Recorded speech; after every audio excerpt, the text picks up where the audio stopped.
Welcome to the Salmon Runs YouTube. Enjoy the video. In this video, I will show how to make omelet like a pro, updated. Start by whisking 3 eggs with a pinch of salt and a splash of milk until smooth.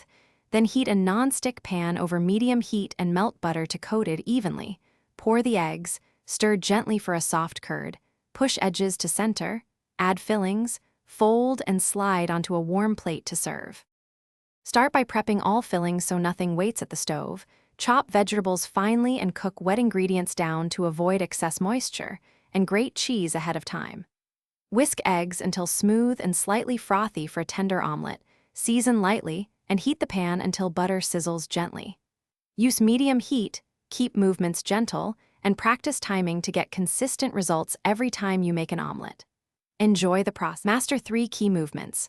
Stir early to form soft curds, tilt and lift edges to let uncooked egg flow, and fold gently for a tender finish. Control heat to avoid browning. A light golden underside is ideal. Experiment with fillings like herbs, cheese, ham, or mushrooms, and add them when the egg is mostly set so they integrate without cooling the omelet. Soon you will flip timing into instinct. Thanks for watching. Consider subscribing if we helped you.